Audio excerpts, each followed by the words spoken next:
When people think about feudal Japan, the images that often come to mind are carefully preserved and deeply polished. Samurai standing in perfect armor, wooden houses glowing softly under lantern light, traditions shaped by honor, discipline, and beauty. These images feel calm, balanced, even poetic. Over time, they have become the way we imagine the past, especially when that past feels distant and elegant. But history, as it was lived, rarely felt that way to the people inside it. For most of the population in feudal Japan, life was not a story about warriors or philosophy. It was a series of ordinary days, each shaped by weather, hunger, labor, and obligation. Survival was not dramatic, and it was not heroic. It was quiet, repetitive, and physically demanding. Most people did not wake up thinking about legacy or meaning. They woke up thinking about whether their bodies would carry them through another full day. This video invites you to step away from the polished image and into something much simpler and much heavier. Not into moments of great historical change, but into the slow rhythm of an ordinary day. A day that began early, ended late, and asked for more strength than it ever gave back. There is no need to imagine extreme violence or constant danger. What made life difficult was not chaos, but consistency. The same work every day, the same limited food, the same narrow choices. Over time, these small pressures shaped how people moved, how they thought, and how they endured. As you listen, there is nothing you need to remember or analyze. You are not here to judge the past or compare it too sharply to the present. Instead, you are simply observing. Walking quietly alongside people who lived long ago, not as symbols, but as human beings moving through another ordinary day. With that calm perspective, we begin at the start of that day, before the sun has fully risen, when the body is still tired and survival is already waiting. Morning in feudal Japan did not arrive with alarms or schedules. It arrived with light. Thin, natural light filtering through paper walls, wooden gaps, or simple openings where doors and windows barely kept the outside world away. For many people, waking up was not a choice. The day simply began when darkness loosened its hold. Sleep was rarely deep or complete. Floors were hard. Bedding was thin.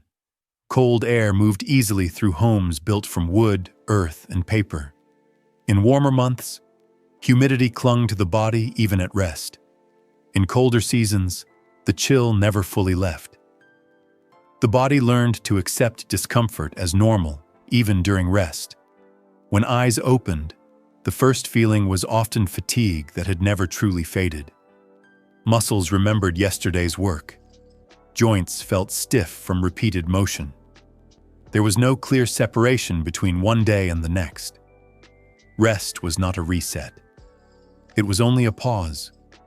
For farmers, artisans, laborers, and their families, the morning carried quiet urgency.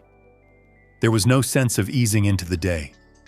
Tasks waited immediately. Fields needed attention before the sun grew strong. Tools had to be prepared. Water fetched. Fires tended. Even small delays could affect the outcome of the entire day. Children woke alongside adults. There was no protected space called childhood in the way we imagine it now. From a young age, bodies were trained into routine. Simple tasks at first, then heavier responsibilities as strength allowed. Morning was not a time for conversation or reflection. It was a transition from stillness to motion. Weather shaped everything. A clear morning meant one kind of labor. Rain meant another. Cold could slow hands and stiffen movement. Heat could drain energy before the day was half over. People did not check forecasts. They stepped outside and adjusted their expectations immediately. Food in the morning was modest. Often it was leftover rice, thin porridge, or simple vegetables. The goal was not comfort or satisfaction. It was function. Enough energy to begin working, but rarely enough to feel full. Hunger was familiar, but it was managed quietly. Clothing was practical and worn. Fabrics were repaired again and again, carrying signs of long use. Morning dress was not about appearance. It was about protection, however limited, against the day ahead. Each layer served a purpose, even if that purpose was no longer fully effective. As people stepped out of their homes, villages slowly came to life. Smoke rose gently from small cooking fires. Footsteps moved along familiar paths. The sounds were muted. No rush, but no pause either. Everyone knew what the day demanded. There was little sense of personal choice in how the morning unfolded. Roles were already assigned by birth, family, and social position. A farmer did not consider becoming something else. An artisan followed inherited skills. Life moved forward within narrow boundaries that rarely shifted. Emotionally, mornings carried a quiet acceptance. Not despair, but not hope in a modern sense either. The future was not something to plan far ahead. It was something to reach one day at a time. If the body could complete today's work, that was enough. In this way, survival began before the sun had fully risen. Not through dramatic struggle, but through repetition. Through standing up despite tired legs. Through lifting tools despite sore hands. Through beginning again without the promise that tomorrow would be easier. The morning did not ask whether a person was ready. It simply arrived. And with it came the steady expectation to endure. After the morning began and people stepped outside, the places they returned to later in the day were rarely spaces of comfort.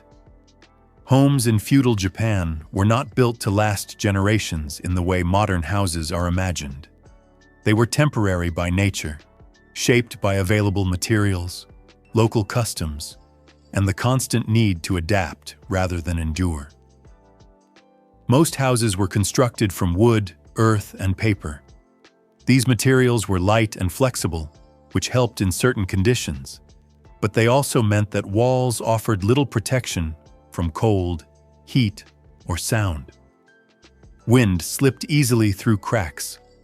Rain found its way inside during storms. In winter, warmth escaped almost as quickly as it was created. Paper screens divided rooms, not to block sound or retain heat, but to create the illusion of separation. Privacy was minimal. Conversations, coughing, footsteps, and even breathing moved freely through living spaces. A household was not a collection of private rooms, but a shared environment where individual moments were always visible and audible. Fire was both essential and dangerous. Small hearths provided heat and allowed food to be prepared, yet the same flames could erase entire villages within hours. Wooden structures stood close together. Once a fire began, it rarely remained contained. People lived with the knowledge that shelter could disappear suddenly, without warning. Villages were arranged for practicality rather than beauty. Paths formed where feet had walked for years. Homes clustered near fields, water sources, or trade routes. There was little space for expansion or redesign. What existed had grown slowly, shaped by necessity rather than planning. Natural disasters were not rare events. Earthquakes shifted foundations and cracked walls. Typhoons tore through fragile structures. Floods soaked floors and weakened supports. After each event, rebuilding was expected. There was little sense of permanence, only repetition. Loss was followed by repair, again and again. Inside these homes, furniture was minimal. Mats, low tables, storage chests, objects served multiple purposes and were moved often. The idea of a room dedicated to a single function was uncommon. Spaces changed roles throughout the day, adapting to meals, work, rest, and sleep. Light was soft and limited. Sunlight filtered through paper, creating gentle shadows but offering little brightness. At night, oil lamps or candles provided small islands of illumination. Darkness remained close, shaping how people moved and how long they stayed awake. Hygiene, as we understand it now, was constrained by access to water and fuel. Bathing existed, but not always regularly. Cleanliness was valued culturally, yet daily practice depended on time, weather, and resources. Smells of earth, smoke, and human presence blended into the background of village life. The village itself functioned as an extension of the home. Neighbors were never far away. Sounds carried, actions were observed, community provided support, but also pressure. There was little room to disappear or withdraw. One's life unfolded in shared space. This closeness shaped behavior. People learned restraint, patience, and endurance not through instruction, but through proximity. Emotions were moderated by necessity. Conflict could not easily be escaped. Harmony was practical, not idealistic. At night, returning home did not always mean relief. The same thin walls that allowed warmth to escape also allowed worries to linger. Concerns about weather, crops, illness, or authority did not stop at the doorway. Shelter protected the body only partially. The mind remained exposed. Yet within this fragility, routines formed. People learned where to sit to avoid drafts, how to position bedding for warmth, how to repair what broke with simple tools and limited materials. Knowledge passed quietly through generations, not as theory, but as habit. Living in such spaces taught a particular relationship with stability. Comfort was temporary, safety was relative. The home was not a fortress, but a pause, a place to prepare for the next day rather than retreat from it. In this way, villages and homes were not symbols of security. They were reminders of how closely life followed nature and circumstance. Shelter existed, but it was never complete. And everyone understood, without needing it explained, that survival did not end at the door. Food in feudal Japan was not a source of comfort or indulgence for most people. It was a calculation, repeated day after day, shaped by availability, season, and social position. Meals were simple, predictable, and rarely abundant. Eating was less about satisfaction and more about maintaining enough strength to continue working. For the majority of the population, rice formed the center of daily nutrition. It appeared in various forms, sometimes steamed, sometimes thinned into porridge, sometimes mixed with whatever else could be found. When rice was plentiful, it sustained the body efficiently. When supplies were low, portions shrank quietly. Hunger did not always arrive suddenly. It often settled in slowly, becoming part of the background of daily life. Vegetables supplemented meals when available. Roots, greens, and wild plants changed with the seasons. In warmer months, diets felt slightly more varied. In colder periods, options narrowed. Preservation methods existed, but they were limited. Freshness was brief, and scarcity was familiar. Protein was less common for ordinary people. Fish might appear in coastal areas or near rivers, but not daily. Meat was rare and often avoided due to cultural and practical reasons. Most bodies functioned with less nourishment than we would consider adequate today. Strength came from routine rather than excess. Morning meals were light. A small bowl of rice or porridge, perhaps accompanied by pickled vegetables. The goal was to begin the day, not to feel full. Heavy eating would slow movement and waste precious resources. Energy was managed carefully, portion by portion. Midday meals were similar, often eaten quickly during work. There was little ceremony. Food was consumed wherever the body paused, in fields, workshops, or along village paths. Eating blended into labor, not standing apart from it. Evening meals marked the closest thing to closure in the day, yet they were still modest. Whatever remained from earlier portions was shared among family members. No one expected abundance. Satisfaction was measured quietly, by whether hunger could be held at bay until morning. Famine was not an abstract fear. It was a memory carried through stories and experience. Poor harvests, floods, or political demands could quickly reduce supplies. When food grew scarce, communities adjusted together. Portions shrank further. Substitutes appeared.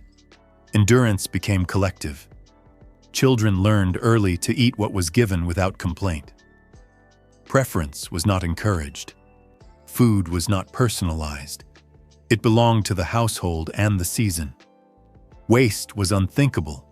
Every grain mattered because each one represented labor, weather, and chance. The body adapted over time. People became accustomed to working long hours on limited nourishment. Fatigue was expected. Weakness was managed quietly. Illness, when it appeared, was often worsened by lack of nutrition. But this connection was not always clearly understood. It was simply part of life's rhythm. Taste existed, but it was subtle. Flavors came from fermentation, salt, and simplicity. Meals did not aim to impress. They aimed to repeat reliably. Consistency mattered more than variety. Knowing what to expect brought a small sense of stability in an uncertain world. Social position influenced diet, but even higher classes were constrained by season and preservation. Excess was relative. For ordinary people, the difference was not in richness, but in reliability. Having enough, rather than having more, defined comfort. Sharing food reinforced social bonds. Within families and villages, meals reflected cooperation. No one ate entirely alone. Even in scarcity, distribution followed established patterns. Fairness mattered because imbalance could threaten harmony.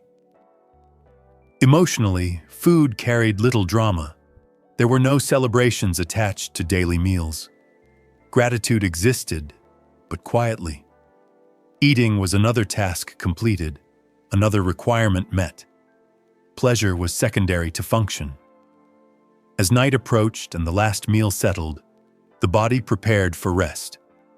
Hunger was rarely fully satisfied, but it was familiar. The stomach learned to quiet itself.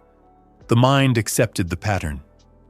Tomorrow's meals would look much the same, and that predictability, however modest, offered a form of reassurance. In feudal Japan, food did not define joy. It defined continuity. Each meal was a bridge between one period of labor and the next. Eating meant continuing. And continuing, day after day, was the measure of survival. As the day moved forward, work became the dominant presence in life. In feudal Japan, labor was not something that began after preparation or ended with satisfaction. It was the central structure around which everything else was arranged. From the moment the body was capable of movement until it could no longer continue, work filled the hours. For farmers, the rhythm of labor followed the land. Fields demanded constant attention. Planting, tending, harvesting, and repairing tools occupied nearly every season. The work was repetitive, but never simple. Each movement required awareness. Weather, soil, and timing mattered, and mistakes carried consequences that could last months. Artisans and craftsmen experienced a different pattern, but no less demanding. Workshops were places of long hours and focused repetition. Hands learned specific motions through years of practice. Skill brought stability, but not ease. Precision required patience, and patience required time. Even within villages, tasks were shared and expected. Water had to be carried, firewood gathered, repairs made, paths maintained. Labor was distributed according to ability, not preference. Everyone contributed, and contribution was visible. There was little room to appear idle. Children entered this world of work early. At first, they observed. Then they assisted. Eventually, they performed tasks independently. Learning was not separated from doing. There were no formal transitions. Responsibility grew naturally as strength allowed. Rest existed, but only in brief intervals. Short pauses to drink water, adjust tools, or eat small portions of food. These moments did not interrupt labor. They supported it. The body learned to recover just enough to continue. Time was measured by light and fatigue rather than clocks. The position of the sun indicated progress. Shadows shifted. Muscles signaled limits. When work ended for the day, it was because the body had reached its threshold, not because a schedule had been fulfilled. There was no clear boundary between personal identity and labor. What a person did defined who they were. Occupations were inherited, learned within families, and reinforced by community expectation. Changing roles was rare. Work was not a choice, but a condition. Illness or injury disrupted this balance severely. Without labor, survival became uncertain. There were no safety nets. Recovery depended on family support and communal tolerance. This knowledge encouraged people to work even when bodies resisted. Tools were simple but familiar. Each scratch and repair marked long use. Mastery came from repetition rather than innovation. New methods spread slowly, shaped by trust and tradition rather than efficiency alone. Emotionally, work was approached with resignation rather than resentment. Complaints offered little benefit. Endurance was admired quietly. The ability to continue without drawing attention became a form of strength. As the afternoon stretched on, fatigue deepened. Movements slowed. Focus narrowed. Yet tasks continued until light faded or necessity allowed stopping. Completion was rarely perfect. Enough was sufficient. Returning home did not mean leaving work behind.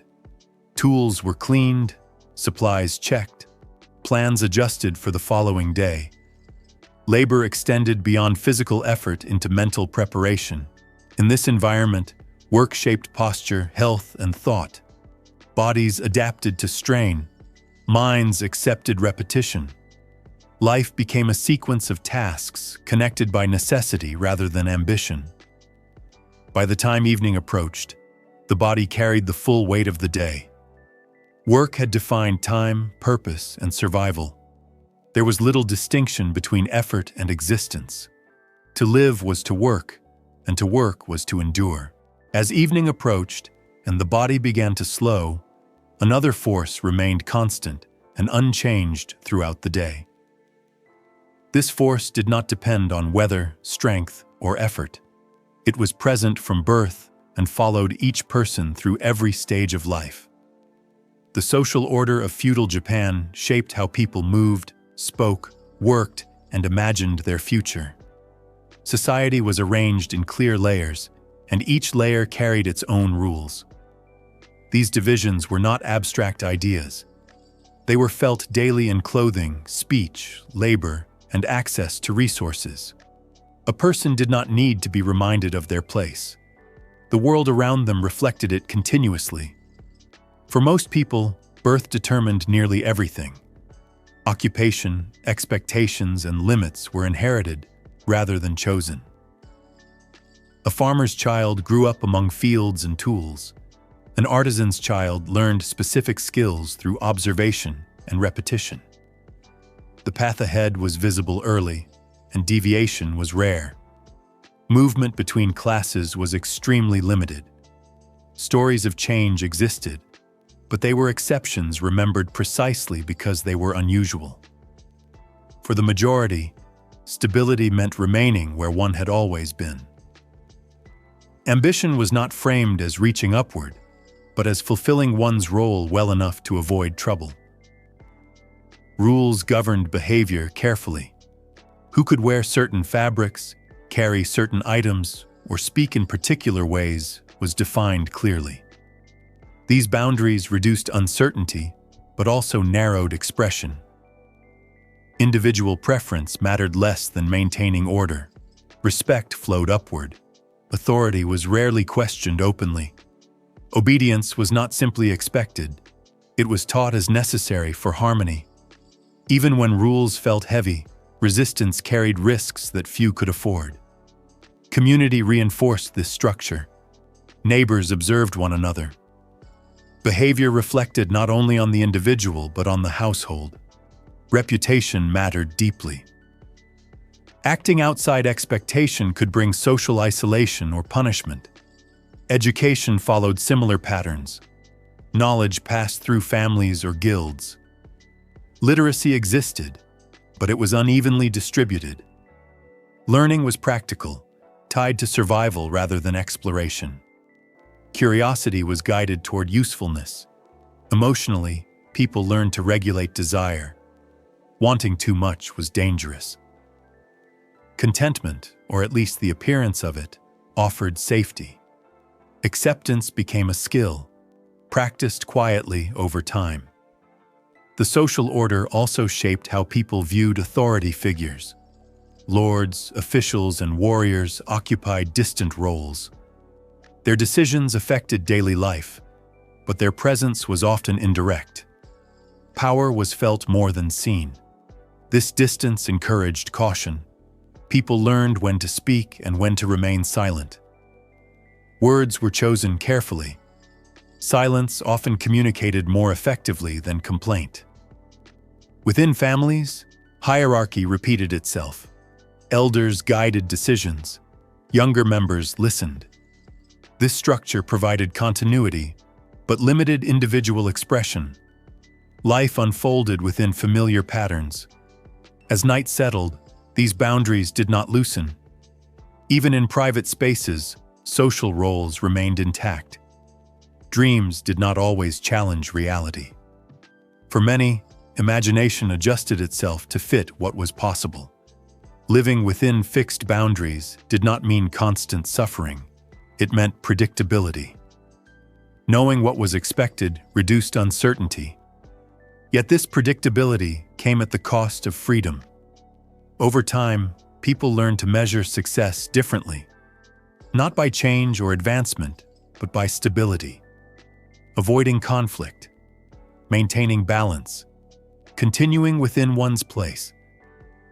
In feudal Japan, social order was not a backdrop, it was a daily presence, quiet, firm, and rarely questioned.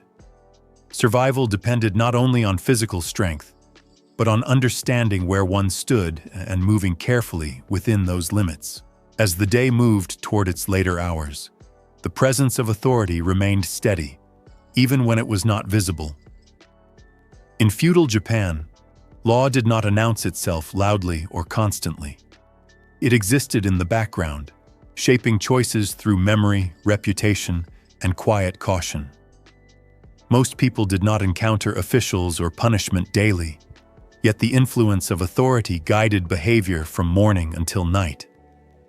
Rules were deeply woven into everyday life. They governed movement, conduct, and obligation. People learned these rules not through written codes, but through observation and experience. What could be done safely was understood through stories, warnings, and the visible consequences faced by others. Punishment, when it occurred, was severe enough to discourage resistance. This severity reduced the need for frequent enforcement. Fear did not need to be refreshed daily. It lingered naturally. Knowing that consequences could be harsh was enough to encourage compliance. Authority was layered, much like society itself. Local officials represented higher powers. Village leaders carried responsibility for maintaining order. Families were held accountable collectively. This structure meant that individual actions could affect many others. As a result, restraint became a form of protection. People learned to regulate themselves carefully. Words were measured. Movements were controlled. Public behavior followed established patterns. Drawing attention rarely brought benefit. Remaining unnoticed offered safety. Justice, as experienced by ordinary people, was not about fairness in the modern sense. It was about maintaining stability. The goal was not to examine every situation deeply, but to preserve order. Efficiency mattered more than nuance. Fear was not always sharp or immediate. It was often dull and familiar, like the awareness of weather or hunger. People carried it quietly, adjusting their behavior without conscious thought. This constant awareness shaped posture, tone, and decision-making. Disputes were often resolved informally to avoid drawing authority into private matters. Community mediation was preferred. Escalation increased risk. Silence and compromise protected everyone involved. Travel beyond one's village carried additional uncertainty. Laws varied by region. Permissions were required.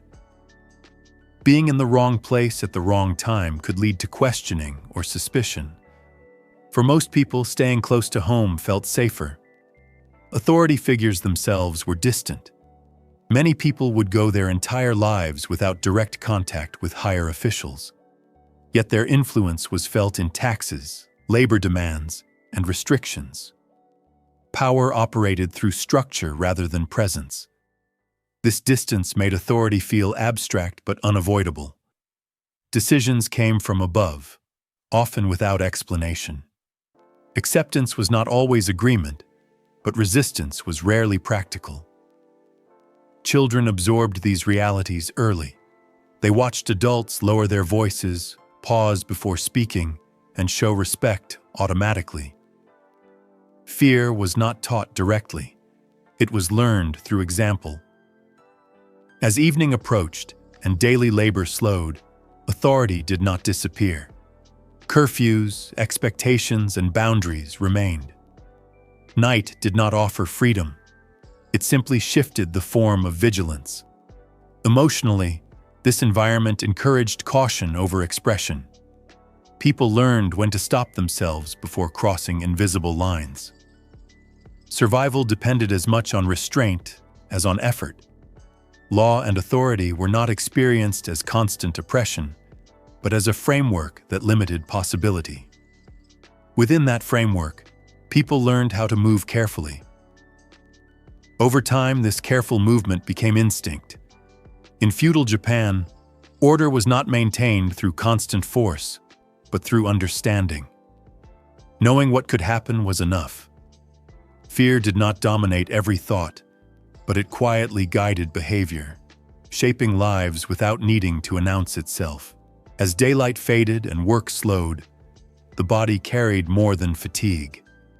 It carried the quiet awareness of its own limits. In feudal Japan, health was never taken for granted. The body was the most important tool a person had, yet it was also the most vulnerable. Without it, survival became uncertain very quickly. Medical knowledge existed, but it was limited and unevenly available. Treatments were shaped by tradition, observation, and belief rather than systematic understanding. Some remedies offered relief, others did little. Many conditions were accepted rather than treated, simply because there were few alternatives. Infections that seem minor today could become life-threatening. A small cut, a blister, or a burn could lead to serious complications. Without effective ways to control infection, the body had to rely on its own strength. Sometimes it was enough. Often it was not. Injuries were common, especially among those who worked with tools, animals, or heavy labor. Strains, fractures, and wounds accumulated over time. Healing was slow. Returning to work too early was common, not because people ignored pain, but because they could not afford rest. Illness did not arrive dramatically. It crept in quietly. weakness, fever, or persistent pain. These signs were watched carefully, but without certainty. The line between manageable discomfort and serious danger was thin and often unclear. Children were especially vulnerable. Disease spread easily in close living conditions. Many did not survive early childhood. Families learned to hold affection gently, aware of loss but continuing forward. Life expectancy was shorter than what we know today. This was understood, though not calculated in numbers. Aging was visible in posture, movement, and energy. Bodies showed wear early. Few expected long years of comfort. Pain was a regular companion. It was not always named or discussed. Complaints offered little relief. Endurance was valued quietly, not praised loudly. Strength was shown by continuing, not by speaking. Care came primarily from family and community. When someone fell ill, others adjusted. Work was redistributed. Meals were shared. Support existed, but it was limited by resources. Compassion did not create abundance. Death was present, but not always dramatic. It occurred at home, among familiar surroundings. Rituals provided structure and meaning, helping communities process loss without halting daily life entirely. Emotionally, this environment encouraged acceptance. Fear existed, but panic was rare. People understood that health was uncertain. Control was limited. Attention focused on what could be done rather than what could not. Spiritual beliefs offered comfort and explanation. Illness was often seen as part of a larger pattern. This perspective softened anxiety, allowing people to continue without constant dread. As night settled, bodies rested with awareness of their fragility. Sleep did not erase pain or guarantee recovery. It simply allowed the body a chance to continue. In this world, survival depended on resilience more than treatment. Healing was slow, uncertain, and incomplete. Yet life continued, carried by habit, care, and quiet strength. As the day drew toward its end and physical movement slowed, another form of endurance became more noticeable. It was not visible in muscles or tools, but in thought, emotion, and quiet restraint. In feudal Japan, inner life was shaped by necessity just as much as by belief. The mind learned to adapt to limits long before it learned to imagine alternatives. Life offered few choices. Paths were set early, expectations were clear. Within these boundaries, people learned not to measure happiness by change or personal fulfillment. Instead, stability became the goal. Continuing without disruption mattered more than expressing dissatisfaction. Emotions were not ignored, but they were managed carefully. Open complaint risked conflict or punishment. Silence often felt safer. Over time, restraint became habitual. Feelings were contained rather than resolved. Belief systems offered a framework for acceptance. Ideas about impermanence, duty, and balance helped people interpret hardship. Suffering was not always seen as unfair, but as part of existence. This perspective did not remove pain, but it softened resistance to it. Daily routines supported mental stability. Familiar tasks created structure. Repetition reduced uncertainty. Knowing what came next provided comfort, even when what came next was difficult. Community also played a role.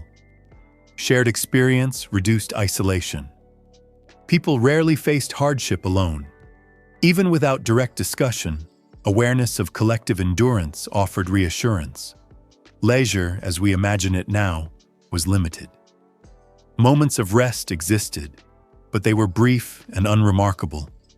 Simple pleasures came from conversation, seasonal change, or quiet observation.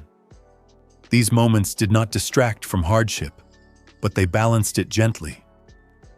Dreams and ambitions were shaped to fit reality.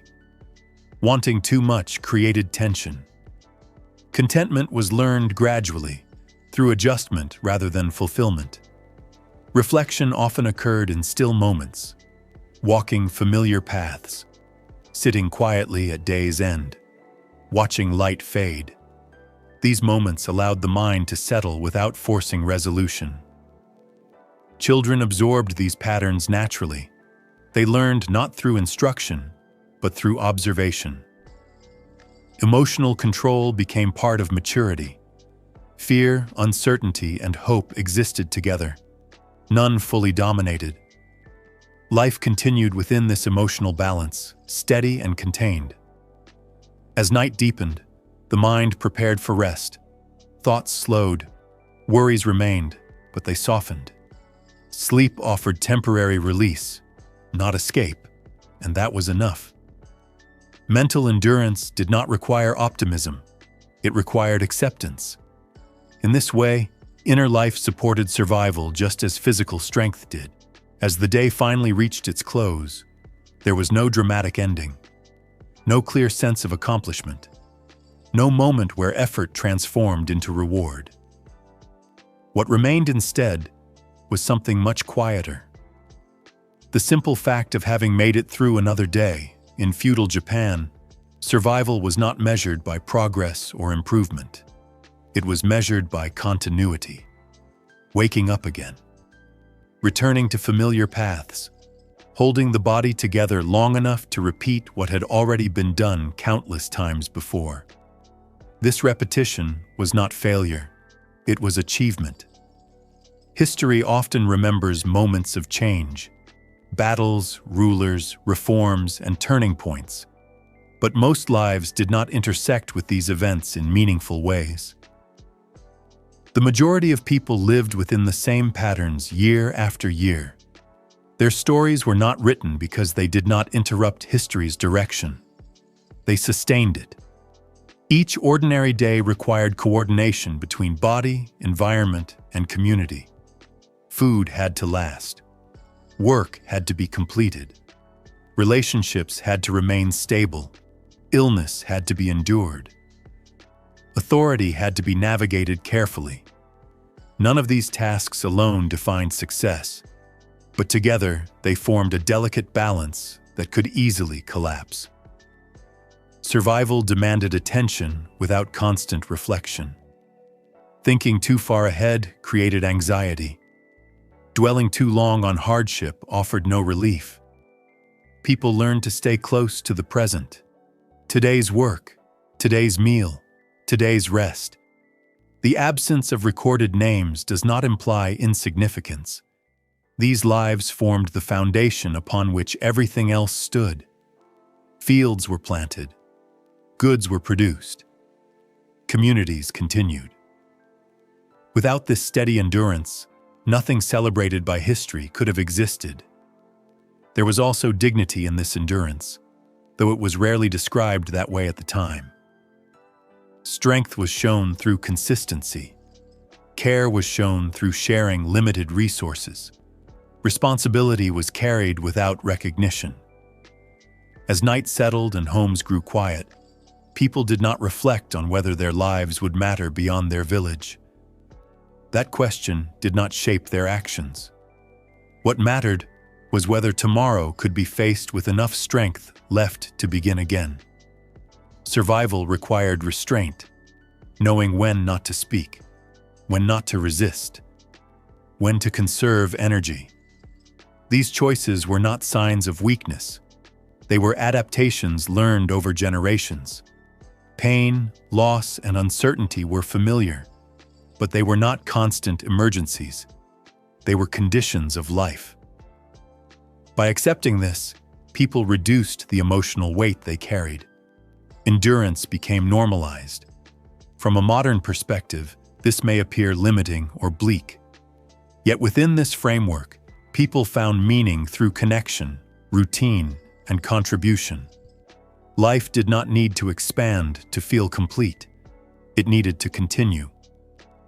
As sleep approached, the body recognized the end of effort for now. Muscles loosened slightly. Breath slowed. Another day had been completed. No celebration marked the moment, but completion itself held value. Survival was not loud. It was not heroic. It was quiet and repetitive and deeply human. In feudal Japan, lasting another day was not a small thing. It was the central achievement of life. As the imagined day in feudal Japan comes to rest, there is no need to draw sharp lines between past and present. History does not end abruptly. It fades, much like the evening light that once slipped across wooden floors and paper screens, leaving behind a softer world shaped by shadow and stillness. The people we have followed through these sessions do not ask to be judged or compared. They do not need to be admired or pitied. Their lives were not designed to teach lessons. They were simply lived, one careful day at a time. What remains after listening is not a list of hardships, nor a catalog of suffering.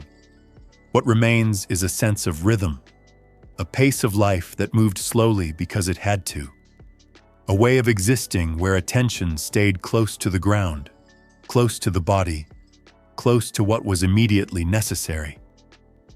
In that closeness, there was a certain quiet strength, not dramatic, not celebrated, but reliable. It appeared each morning when someone stood up despite fatigue. It continued through the day in repeated tasks. It softened slightly at night, when effort paused and breath deepened. This kind of endurance does not demand memory. It does not require recognition.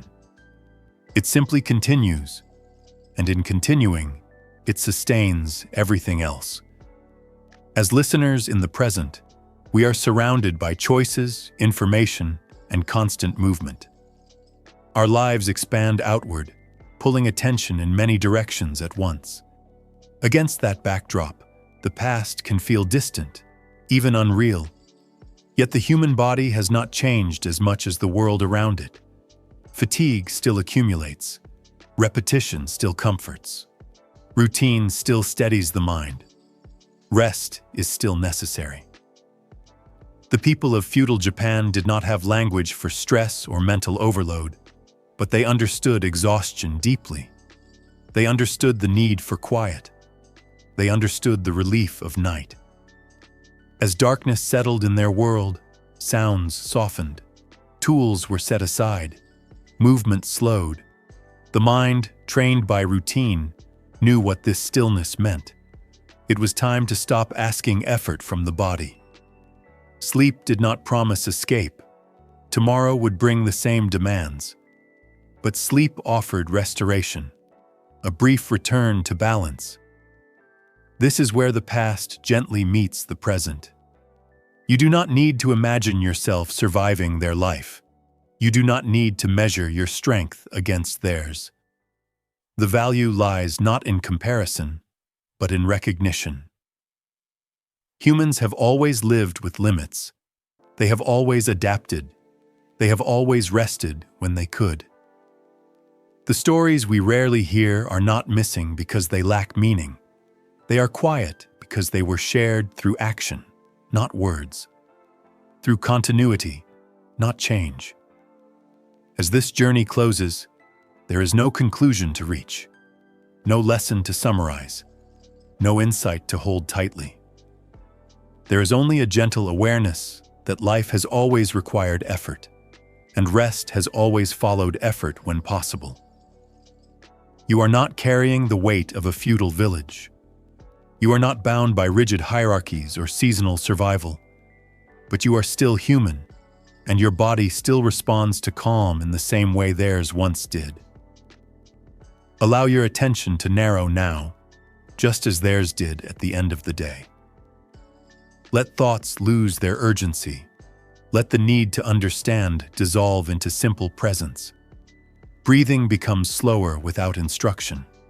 Muscles soften without command. The mind, no longer required to analyze or prepare, settles into quiet observation. The past recedes naturally, like footsteps fading down a familiar path. What remains is a sense of continuity, not between centuries, but between effort and rest. Another day, in any era, eventually comes to a close. And for now, that is enough.